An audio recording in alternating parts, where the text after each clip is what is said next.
मैं अपने वक्त से हाँ आगे गुजर के बैठा हूँ। मैं अपने वक्त से आगे गुजर के बैठा हूँ। जो आप सोच रहे हैं मैं करके बैठा हूँ। वाह क्या अच्छा है भाई, वाह। लेकिन फिर भी उम्र हम जानना चाहेंगे। ये शेर बड़ा मशहूर हुआ, मकबूल हुआ, हमने देखा सोशल मीडिया पे। तो ये शेर आपने किस उम्र में कहा? पल भर में कुचल जाता वहीं लश्कर अगयार। हाँ, कह देते जो अब्बास फलक बैठ ज़मीं ज़मीं चल। वाह। सबसे अहम सवाल कि फ़िक्र मुआश क्या शायर खा जाती? मैं समझता हूँ कि फ़िक्र मुआश शायर बना देती है। लिफाफों की वजह से। ये जॉन एलिया साहब को आप कैसे देखते हैं? ये अपना नहीं कहना दुश्मन सोशल था। मीडिया पे देखता हूँ, क्योंकि आपको वो तो है नहीं। देखते कैसे? जॉन एलिया साहब अपने दुश्मन थे। उन्होंने अपना नुकसान सबसे ज़्यादा खुद किया।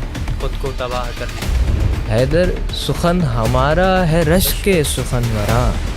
गोयाई भी तो सीखे हैं एक बेजुबान से हम। हर किसी से नहीं बनेगी मेरी, शायराना मिजाज है मेरा। आऊज़ु बिल्लाहि मिनश शैतानिर रजीम, बिस्मिल्लाहिर रहमानिर रहीम। तमाम हमद है उस खालिके अज़ल के लिए, सुकून झील को देता है जो कवल के लिए। मैं उनके नाम से करता हूँ इब्तिदाए कलाम, कि जिनके नाम फरिश्तों ने भी संभल के लिए। मैं हूँ आपका मेज़बान फ़हद वली, आप देख रहे हैं आदाब। तो आज आदाब में हमारे साथ मौजूद हैं इस शहर कराची के नौजवान शायर, जो कि रसाई हलके में भी मकबूल और मशहूर हैं, जबकि गज़ल की दुनिया में भी तेज़ी की जाने पड़ते जा रहे हैं। तो हमारे साथ मौजूद हैं आज की पॉडकास्ट में जनाब हैदर रिजवी। कैसे हैं हैदर भाई? अल्हम्दुलिल्लाह, करम है मालिक का। आप सुनाइए।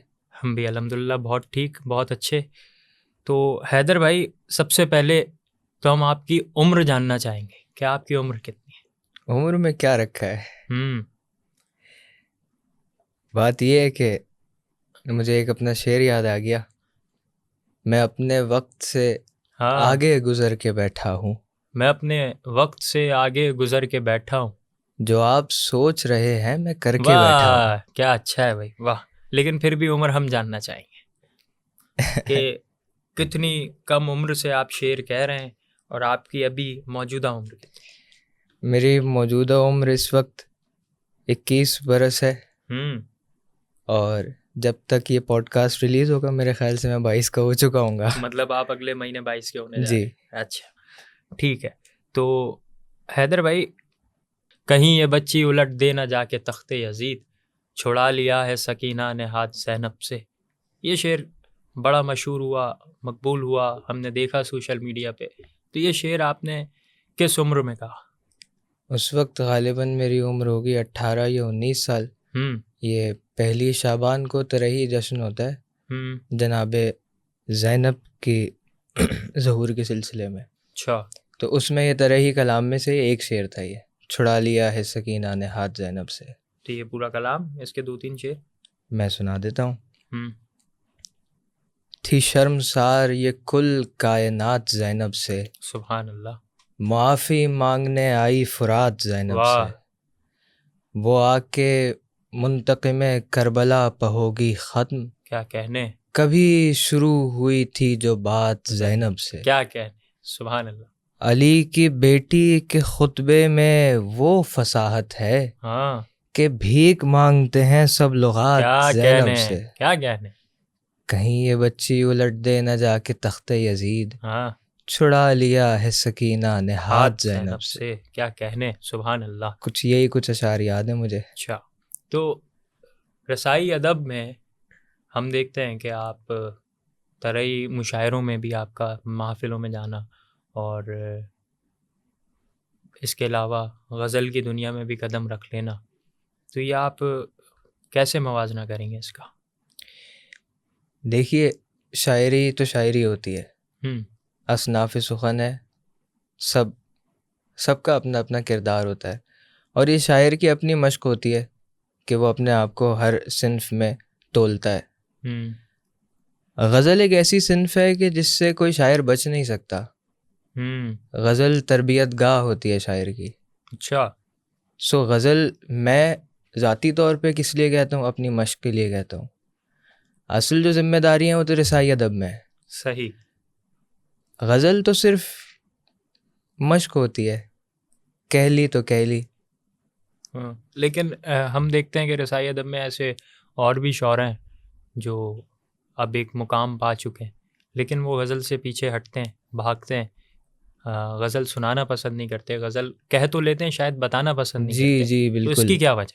उसकी वजह ये है कि हमारी आवाम की तंग ज़हनी का भी इसमें बड़ा कसूर है कि अगर कोई शायर गज़ल सुना रहा है तो वो वो समझते हैं कि ये गैर मज़हबी आदमी है, हाँ। ये मज़हब के एतबार से गैर मोतबर है। अच्छा। सो इसी इल्ज़ाम से बचने के लिए बहुत सारे शोरा जो रसाई अदब में, तक़दीसी अदब में काम कर रहे हैं, वो गज़ल कहते तो हैं अपनी मश्क के लिए, लेकिन बताते नहीं है, सुनाते नहीं है, गज़ल के मंजरनामे पे नहीं आना पसंद करते। सही। तो सबसे मशहूर और मकबूल होने वाला रसाई अदब में जो आपका कलाम है वो कौन सा है? मेरे ख़्याल से जो शेर आलमी सतह पे मेरी पहचान बना था वो यही था जिससे आपने मेरा तारुफ़ करवाया अभी। ठीक। उसके अलावा कई एक ऐसे शेर हैं कि जो मेरी पहचान का बायस बने, जिसमें कि सबसे पहले जो शेर मेरा पहचान का बायस बना था वो मैं आपको सुना देता हूँ। आए दिले अफसरदा सुकून पाने कहीं चल, वाह। वो देख वहाँ फर्शे अज़ा है सो वहीं चल। क्या कहने। पल भर में कुचल जाता वहीं लश्कर अग़ियार, हाँ। कह देते जो अब्बास फलक बैठ ज़मीं चल। वाह वाह वाह। तो इस तरह के कई एक कलाम है कि जो अवाम जो है, मोमिनीन जो है वो पसंद फरमाते हैं, जो अहले बैत से मोहब्बत करते हैं, ज़ाहिर है उनकी मदह पसंद करते हैं, उन्हीं के सदक़े में लोग हमें भी जान लेते हैं थोड़ा बहुत। तो अभी इस वक्त रसाई अदब में मकबूल और मशहूर शौरा में हमारे पास कौन से बड़े नाम हैं? ये तो खैर किसी से ढकी छुपी बात नहीं है। हमारे पास इस वक्त जो मंजरनामे पे बड़े नाम है, उनका अगर फहरिस्त ही बनाना शुरू की जाए तो बहुत वक्त लग जाएगा। ऐसा ही है, क्योंकि अहले बैत अपने शौरा को वो इज़्ज़त देते हैं कि जो गज़ल का शायर कभी कमा ही नहीं सकता। इज़्ज़त तो मौला हुसैन देते हैं। बेशक।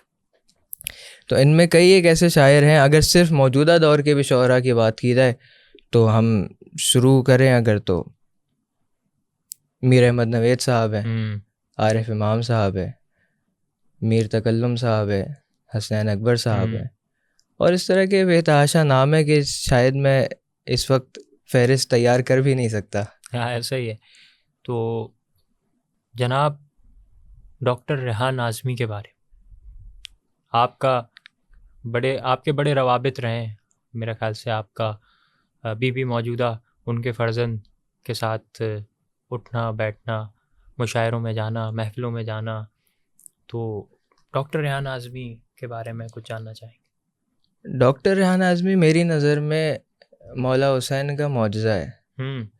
वो शायर के जो हर सिन्फ में कमाल कर देता है, और ऐसा कमाल करता है कि सामने वाला शायर देख के दंग रह जाता है कि ये जो एक काम कर रहा है ये एक इंसान ही है।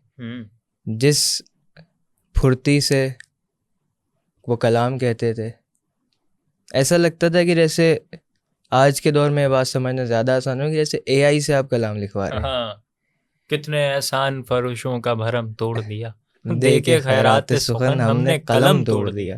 क्या कहने रेहान भाई? इसमें कोई शक नहीं है कि जितनी जूद गोई उनके यहाँ पाई गई, और मयारी जूद गोई, अक्सर ऐसा होता है कि जूद गो होने के चक्कर में शायर जो है वो अपना मयार गिरा देता है, लेकिन आज़मी साहब के यहाँ आप जो उनका कलाम उठा के देखें, एक मयार गज़ल में भी जो है वो उठा के फेंका है लोगों को उन्होंने, बिल्कुल ऐसा ही है। मज़ारे कायदे आज़म के आगे क़यादत पर लड़ाई हो रही है, ऐसा ही है रेहान भाई के। अब इसमें भले अब वो जो भी सिन्फ हो, मनक़िबत की सिन्फ हो, सलाम की सिन्फ हो, नोहे में तो उनके जैसा कोई आदमी है ही नहीं। फिर उसके बाद गज़ल की भी सिन्फ हो या हत्ता कि मरसिए की भी सिन्फ हो। मरसिया बहुत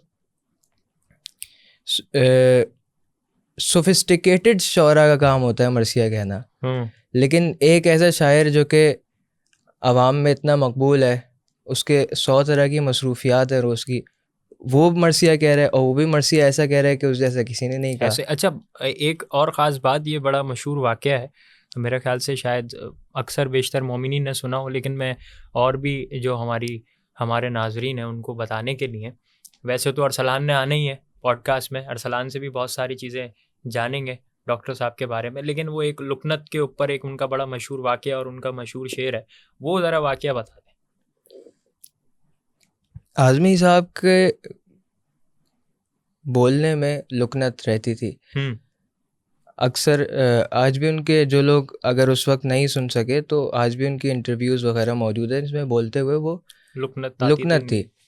तो यही वजह थी कि जब वो कलाम पढ़ते थे मिंबर पे आके तो वो तरन्नुम में पढ़ा करते थे, लहन से पढ़ते थे। अच्छा। क्योंकि जब वो तहत में पढ़ने की कोशिश करते थे तो लुकनत आती थी। अब जब उन्होंने अपनी ज़िंदगी का पहला मरसिया कहा मौला अब्बास के हाल का, अब वो मरसिया तो तरन्नुम में नहीं पढ़ा जा सकता, मरसिया तहतुल लफ्ज़ ही कहते हैं उसे, तहतुल लफ्ज़ में ही पढ़ना है। तो बहुत सारे उनसे हसद करने वाले ऐसे भी लोग थे कि जो कि सिर्फ इस इश्तियाक में जाके बैठे थे मजलिस में कि आज रेहान आज़मी मरसिया कैसे पढ़ेगा, आज तो इसकी ज़ुबान में लुकनत आएगी, आज ये कैसे पढ़ेगा। और ये भी मौला की दी हुई इज़्ज़त है कि आज भी उनकी वीडियो मौजूद है पूरा मरसिया शुरू से आखिर तक पढ़ने की, एक जगह भी ज़ुबान नहीं लड़खड़ा, क्या कहने। और इसके आखिर में मक्ते के उन्होंने आखिरी मिसरा भी उन्होंने फिर यही पढ़ा था, और उस ये पढ़ने के बाद मिंबर से उतर आए थे कि मिंबर पर जब तलक रहा लुकनत नहीं रही। वाह, क्या कहने, क्या कहने। तो अब गज़ल की तरफ हम बढ़ते हैं। गज़ल में जो शौरा इस शहर कराची में, उन शौरा में भी मेरे ख्याल से आप गालिबन नौजवान आप ही हैं इस वक्त सबसे कम उम्र, तो गज़ल पे आप कितना काम कर चुके हैं? जैसा कि मैंने बताया कि गज़ल तो तरबियत गाह है, सो तरबियत का आगाज़ ही, शायरी की तरबियत का आगाज़ गज़ल से ही हुआ। भले एक अरसा मैं गज़ल के मंजरनामे पे मौजूद नहीं रहा और अभी भी उस तवातुर से मैं नहीं गज़ल के मंजरनामे पे आता।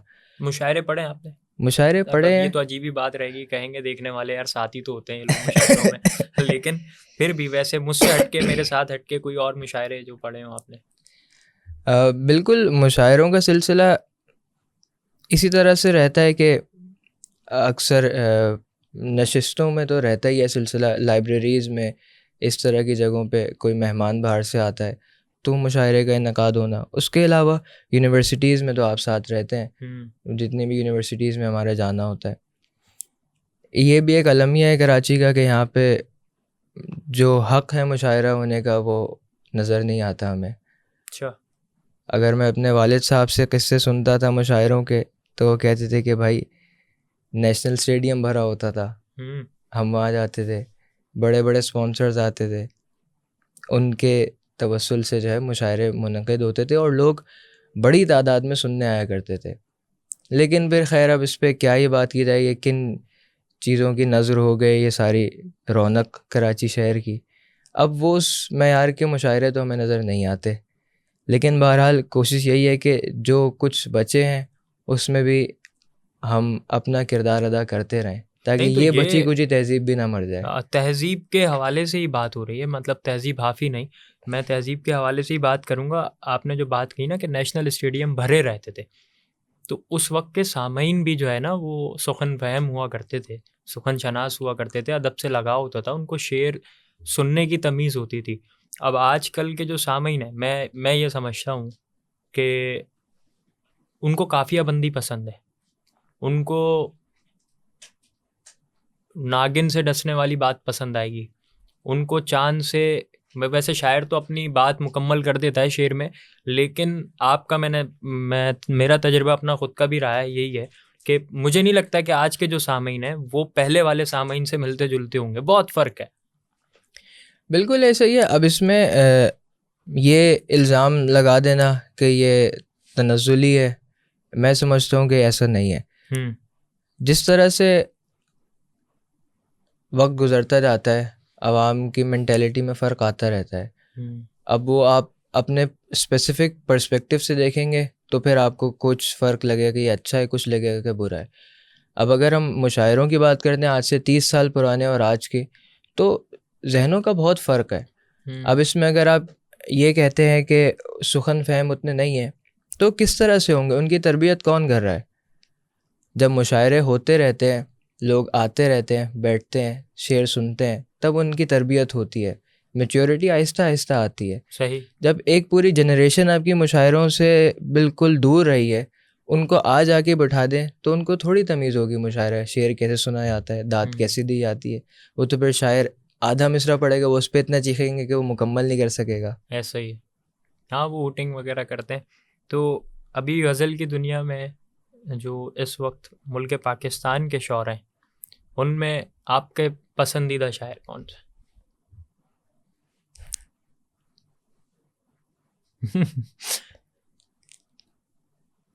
इसका क्या ही जवाब दूँ मैं? तो लंबी तवील फहरिस्त है या फहरिस्त ही नहीं है? मैं आज तक किसी एक शायर से इंस्पायर नहीं हुआ। अच्छा। किसी एक शायर को मैंने अपना पसंदीदा नहीं माना, भले वो आज मौजूद हो या भले 100 साल पुराना हो, भले 300 साल पुराना हो। कोई एक शायर नहीं है ऐसे जो मेरा आइडियल हो, जिसको मैं कह सकूँ ये मेरा पसंदीदा शायर है। आज भी ऐसे बेतहाशा शुअरा है जिनकी कोई एक खुसूसियत मुझे पसंद आती है। मुकम्मल तौर पे नहीं। मिसाल के तौर पे उस्ताद कमर जलालवी साहब, उनकी मुझे ज़ुबान पसंद है। मिर्ज़ा दबीर साहब, उनकी अक़ीदत पसंद है। गालिब, उनका रवैया पसंद है। वाह। इसी तरह आज के दौर में भी कई ऐसे शौरा है कि जिनकी कोई ना कोई एक खुसूसियत पसंद होती है। अब मैं उनकी अगर आपको गिनवाना शुरू करूं तो फिर आपका पॉडकास्ट ख़त्म हो जाएगा। हाँ, ये भी है। लेकिन मैं गज़ल के नौजवान शौरा में जो आजकल मुशायरों में नज़र आते हैं और सोशल मीडिया पे हमें नज़र आते हैं, मैं पसंदीदगी की बात तो नहीं करता, लेकिन बेहतर शायर कौन सा? शायर अच्छा या बुरा होना ये मेरे ख़्याल से सब्जेक्टिव बात होती है। मेरी नज़र में ये शायर अच्छा है, ये बुरा है, लेकिन किसी दूसरे की नज़र में इसका ऑपोजिट होगा। तो ये तय करने वाले हम कौन होते हैं? शेरी बुनियाद पे कह। शेरी सलाहियत पे मेरे ख़्याल से इसमें जो है ना अनबायस्ड होना बहुत मुश्किल है। मतलब आप नाम नहीं लेंगे? मैं नाम नहीं लूँगा, ये तय कर, ये मैं तय करके आया। कितनी बार भी आपसे पूछ लूँ, नाम नहीं लेंगे? नाम नहीं लूँगा। ठीक है। आप शेर मुझे सुनाते रहें, शेर की मैं तारीफ़ करूँगा, शायर के बारे में कुछ नहीं कहूँगा। तो हम शेर सुनाते हैं आपको कि मुझ पर खुला ये राज हुआ जब मैं 30 का, इश्क व हवस में फ़र्क है 19-20 का। वाह, जनाब उमैर नजमी, क्या अच्छा शेर है। और इसमें जो रियायत है गिनतियों की, हाँ, ये बहुत कम अब देखने को मिलती है, ख़ास तौर पे मुहावरा 19-20 वाला। अब तो बोलचाल में भी बहुत कम हो गया है। बहुत अच्छा शेर है। बल्कि इसका अगला शेर तो मुझे याद है कि शायर मुशाहिदे को बनाता है तजुर्बा, गुर्बत पर शेर कहता है बेटा रईस का। उमैर नजमी साहब वो वाहिद शायर हैं कि जिनके मुंह से मुझे जदीद शायरी अच्छी लगती है। जदीद गज़ल, बिल्कुल जदीद गज़ल के साथ जुल्म यही हुआ है कि उसको मोतबर लोग नहीं मिले। लोग जिद्दत के चक्कर में, जिसको कहा जाता है आम ज़ुबान में कि भोंडापन आ गया है, गज़ल में वो नफासत नहीं रही, वो चाशनी नहीं रही। मज़ामीन तो आप जदीद कर देते हैं, लेकिन आपकी ज़ुबान कहाँ जा रही है? ऐसा ही। तो इन एतबार से देखा जाए तो उमैर नज़मी वो वाहिद शायर मुझे नज़र आया जो सबसे टॉप पे, कि जो जदीद गज़ल भी कह रहा है और अच्छी गज़ल कह रहा है, पुरकशिश गज़ल कह रहा है। सही। एक और शायर का शेर सुना देता हूँ, उसके बारे में भी राय कायम कीजिए अपनी, कि थक गए हो थकन छोड़ के जा सकते हो, तुम मुझे वाक़यतन छोड़ के जा सकते हो। हम दरख्तों को कहाँ आता है हिजरत करना, तुम परिंदे हो वतन छोड़ के जा सकते हो। जनाब अम्मार इकबाल। बहुत अच्छे और मकबूल शेर सुनाए आपने, और शायर भी बेशक मकबूल है। मेरी उनसे मुलाकात भी रही है और उनको बहुत शफीक इंसान पाया है। शायर की हैसियत से अगर उन पर बात की जाए तो एक बहुत मुख्तलिफ मिजाज के शायर मैंने पाया है अम्मार इकबाल साहब को। उसकी एक वजह शायद ये भी है कि वो फ़लसफ़े की तरफ उनका ध्यान ज़्यादा होता है। यही वजह है कि उनकी बाज़ गज़लें तो आवाम को समझ आती हैं, दाद देती हैं, सराहती हैं, लेकिन बाज़ गज़लें होती हैं जो कि सर के ऊपर से गुज़र जाती हैं। अब उसकी खैर मैं क्या मिसाल दूँ, मुझे भी तब याद होगा जब मेरे जहन में महफूज हुआ होगा, मेरे भी सर के ऊपर से गुज़र गई। ऐसा ही है। तो अम्मार इकबाल साहब के कुछ जगहों पे उनका जो एक बहुत आउट ऑफ द बॉक्स उनका ख़याल आता है ना, जिस तरह से रंगो रस की हवस और बस, मसला दस्तरस और बस, उस मुसव्विर का हर शाहकार 60-65 बरस और बस, ऐसा ही है। सब तमाशाए कुन ख़त्म शुद, कह दिया उसने बस और बस। यूं बुनी है रगे जिस्म की एक नस टस से मस और बस। तो अगर सीनियर शौरा में हम चले जाएं तो एक शेर और मैं आपके सामने पेश करता हूँ कि आखिर को हंस पड़ेंगे किसी एक बात पर, रोना तमाम उम्र का बेकार जाएगा। जनाब डॉक्टर खुर्शीद रिजवी। खुर्शीद रिजवी साहब की मैंने एक अरसा गज़लें सुनी है और बहुत शौक़ से सुनी है। इसकी वजह यह है कि वो बहुत पुख्ता गज़ल गो शायर मुझे मालूम हुए, और उनकी गज़ल की जो पुख्तगी है वो आम तौर पे आज नहीं देखने को मिल रही। अक्सर ऐसा होता है कि हमारे यहाँ जो मशहूर शौरा होते हैं वो बर्जिस्तगी के चक्कर में शेर का हुस्न ख़राब कर देते हैं। लेकिन खुर्शीद रिजवी साहब मैंने वो शायर पाया है कि जिनके यहाँ बर्जिस्तगी भी उतनी ही बरकरार रहती है, लेकिन जो शेर का हुस्न है, जो शेरी महासिन के एतबार से देखें आप, शेरी इस्तिलाहात के हिसाब से देखें, या फिर आप उनके शेर को खोलना शुरू करें तो परत पे परत चढ़ी होगी। एक के बाद एक वो उनके शेर के मजमून खुलते चले जाते हैं, इंसान पे खुलता चला जाता है।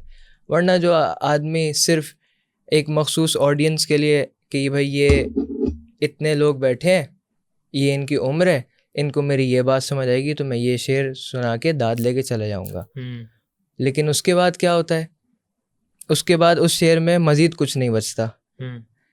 जबकि हम असातिज़ा के यहाँ देखते तो उनकी कामयाबी ही यही है कि उनके यहाँ एक शेर के कई मतलब निकलते हैं। ऐसा ही। तो सबसे इम्पॉर्टेंट, सबसे अहम सवाल कि फ़िक्र मुआश क्या शायर खा जाती है? मैं समझता हूँ कि फ़िक्र मुआश शायर बना देती है। लिफाफों की वजह से?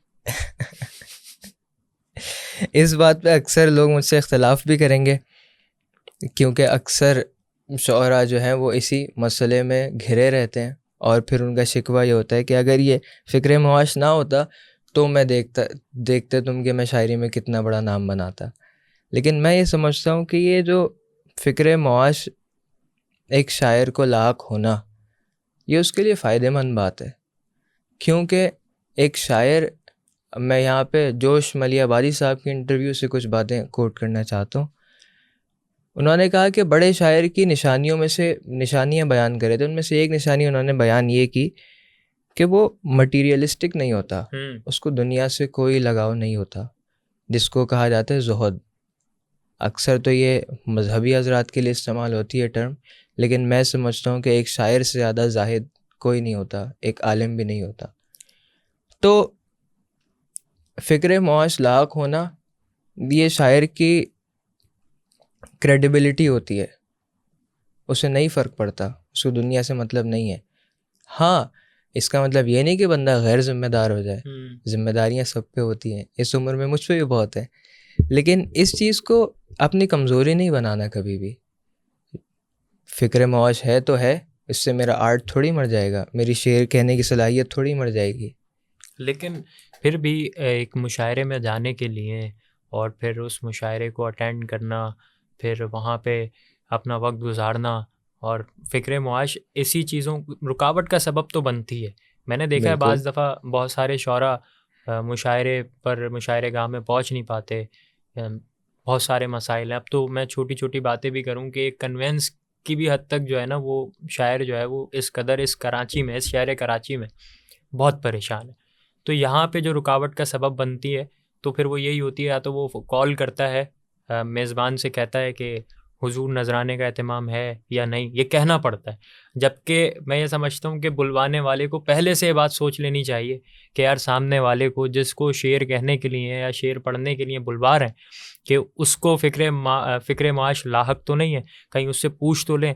लेकिन अब हम देखते हैं ये है कि पहले मैंने भी मेज़बानी की है 2-3 मुशायरों में, छोटे छोटे से मुशायरे पाकिस्तान में करवाने की कोशिश की है। तो उसमें मैं जब शायर से पूछता हूँ तो वो सबसे पहले मुझसे कहने से पहले ही कह देता है कि यार वो लिफाफे का इंतज़ाम है क्या। तो ये वाला मसला है, इस वजह से कह रहा था। ये मसला, इस पे जो जो जिम्मेदारी पड़ती है वो मेज़बान पे पड़ती है। ये सवाल उनसे होना चाहिए। अगर शायर को फ़िक्र माश लाक है या नहीं है, वो अमीर है या गरीब है, कोई फ़र्क नहीं पड़ता। आपका मेहमान है, शायर है, आपको इतना उसको पूछना क्यों पड़ रहा है आपसे कि लिफाफे का इंतज़ाम है या नहीं। ये आपकी ज़िम्मेदारी बनती है। अगर आप उसे नजराना नहीं दे रहे तो कम से कम उसके आने जाने का, आमद और रफ्त का जो सिलसिला है उसका तो ख़र्चा उठाइए। हक तो ये बनता है कि आप जाके उसे पिक करें घर से और मुशायरा गाह तक लाएं, वापस घर भी छोड़ने जाएं। लेकिन ये बद तहजीबी है एक शायर को बुलाना, और वो अपने खर्चे पे आ रहा है और बेचारा इतना वक्त भी अपना दे रहा है, अपनी जेब से पैसे भी लगा के जा रहा है, और फिर वापस घर जाके चुपचाप बैठ जाता है। ये तो आपने उमैर नजमी के शेर पर तनकीद कर दी कि गुर्बत पे शेर कहता है बेटा रईस का। तो अब हम थोड़े से दिलचस्प सवालात करते हैं हैदर भाई। करते हुए तो आ रहे हैं हम, जितने भी हमारे मेहमान गुजरे, आपको पता है कि हमें तो वो चाहिए होती है कि थोड़ी सी सोशल मार्केटिंग हो जाए। तो ये इधर उधर से उठाए हुए सवाल हैं कि बस मेरी नेगेटिव मार्केटिंग मत कर दीजिएगा। नेगेटिव भी होती है और पॉजिटिव भी होती है। तो सवाल ये है कि अगर आप रास्ते से जा रहे हैं और अगर आपको किसी को लिफ्ट देने का मौका मिले तो आप किसको बिठाना पसंद करेंगे? बिठाना सिर्फ एक शख्स को है। वो शख्स के मैं नाम लूँ तो जनाब मीर अहमद नवेद। अब ये नहीं कहते ना बिठा लिया, दूसरा नाम भी सुन ले। दूसरा नाम है जनाब मीर हैदर तकल्लुम। 2 अफराद हैं। बिठाना एक। सही है, मैं गाड़ी से उतरूंगा, तकल्लुम भाई को चाबी दूंगा और पीछे अहमद नवेद साहब को बिठा दूंगा। यही जवाब देता है अपने आप को बचाने के लिए, लेकिन बिठाना आपने सिर्फ एक को है। उम्र का तकाजा है, अहमद नवेद साहब को बिठाऊंगा। ठीक है, और इसी को हम गज़ल की दुनिया में लेके चलते हैं। तो गज़ल में किसको बिठाना पसंद करेंगे? मैं दौरे हाजिर में से नहीं, गुज़रे हुए शौरा में से नाम ले लेता हूँ। जनाब जॉन एलिया साहब और रईस अमरोवी साहब। सही। तो क्योंकि मुझे ऐसा हमसफ़र नहीं चाहिए जो मुझे घर पहुंचाने तक डिप्रेस्ड कर दे। जॉन एलिया साहब के बारे में कह रहे हैं ये। तो वैसे अब एक राय भी कायम करें जॉन एलिया के बारे में, ये जॉन एलिया साहब को आप कैसे देखते हैं? अपना दुश्मन सोशल मीडिया पे देखता हूँ, क्योंकि अब वो तो है नहीं, देखते कैसे? जॉन एलिया साहब अपने दुश्मन थे। उन्होंने अपना नुकसान सबसे ज़्यादा खुद किया, खुद को तबाह कर लिया। हाँ, और उन्हें मलाल होना चाहिए था। अच्छा। क्यों नहीं है मलाल? आप अपने आप को तबाह कर रहे हैं, क्यों मलाल नहीं है?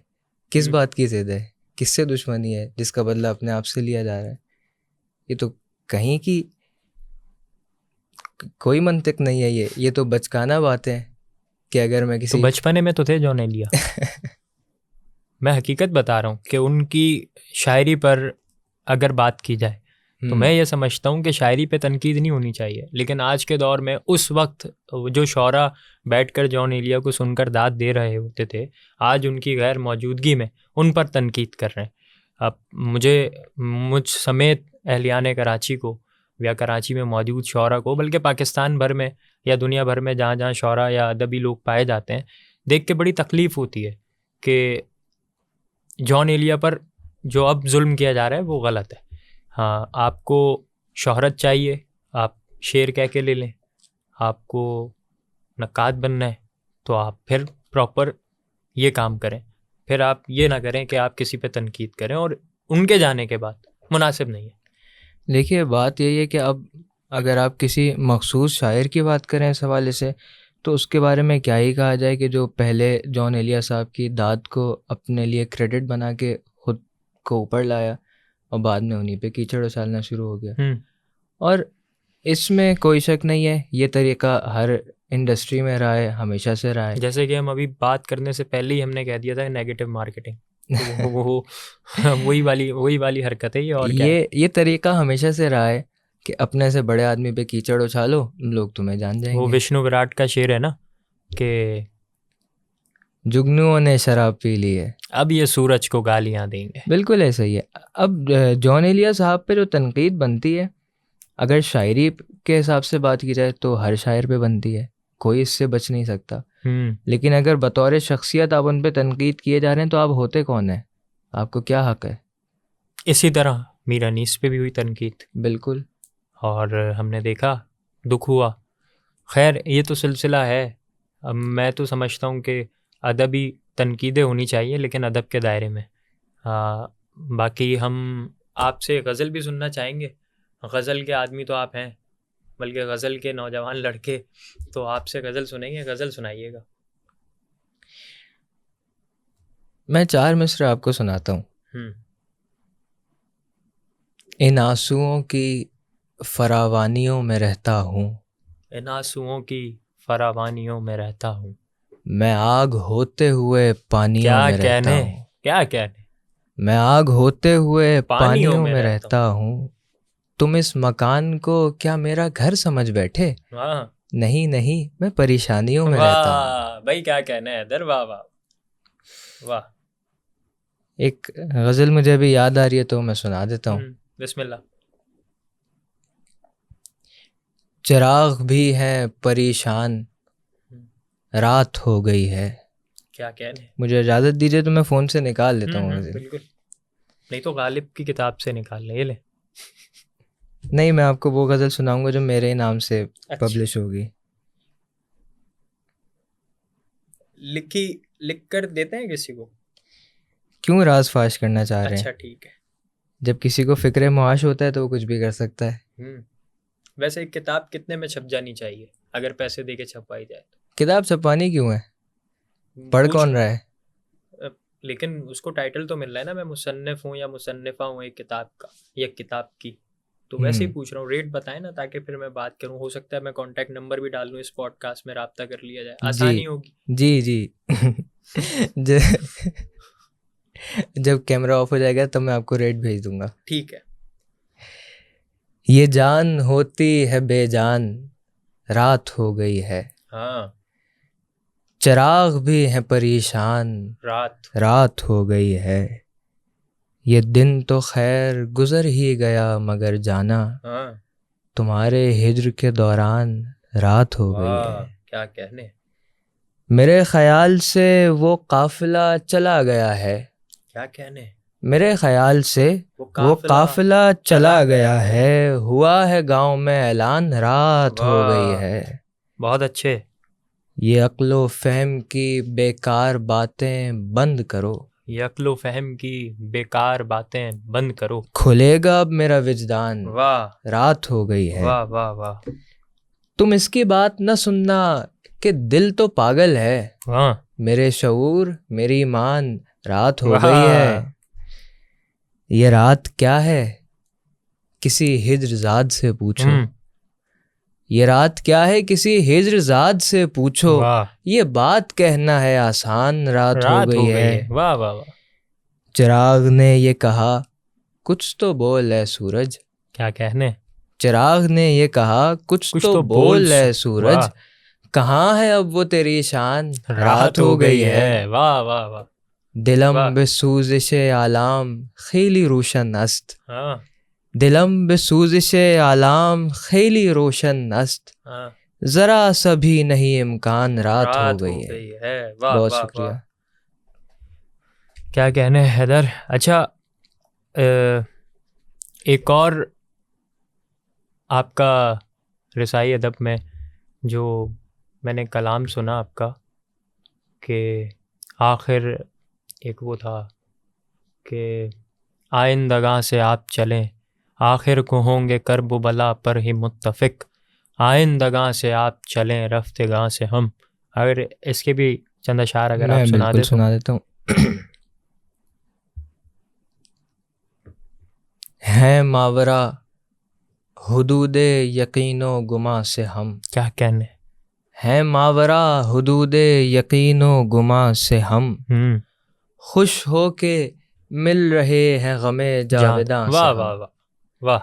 खुश हो के मिल रहे हैं गमे जावेदां से हम, ले दे के हम फकीरों की है एक पनाहगाह, वाह। मर जाएंगे निकाले गए घर यहाँ से हम, और फर्शे अज़ा है जलवा गहे करबला हनूज, फर्शे अज़ा है जलवा गहे करबला हनूज, नज़ारे देखते हैं वहाँ के यहाँ से हम, वाह वाह। नज़ारे देखते हैं वहाँ के यहाँ से हम, एक राह अहले अक्लो नज़र के लिए बनी, एक राह अहले अक्लो नज़र के लिए बनी, जंजीर खींचते हुए गुजरे जहाँ से हम, क्या कहने। वाह। जंजीर खींचते हुए गुजरे जहाँ से हम, बांधे हुए कमर ये पुकारा कोई ज़ईफ, लड़ लेंगे तेरी फौज के हर एक जवां से हम, क्या कहने क्या कहने। लड़ लेंगे तेरी फौज के हर एक जवां से हम, नामे हुसैन सुनते ही घर से निकल पड़ो। क्या कहने, बहुत अच्छा शेर। नामे हुसैन सुनते ही घर से निकल पड़ो, ये अज़्म आज सीखे हैं अश्के रवा से हम। वाह वाह वाह, सुभान अल्लाह।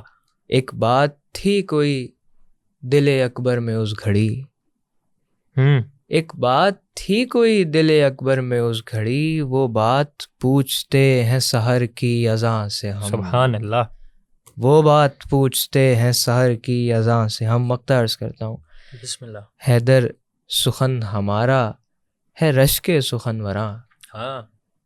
हैदर सुखन हमारा है रश्के सुखनवरा, गोयाई भी तो सीखे हैं एक बेजुबान से हम। क्या कहने हैदर, वाह वाह वाह। बहुत शुक्रिया। वाह वाह वाह वाह। तो हैदर, आज आप यहाँ तशरीफ़ लाए, आपका बहुत बहुत शुक्रिया।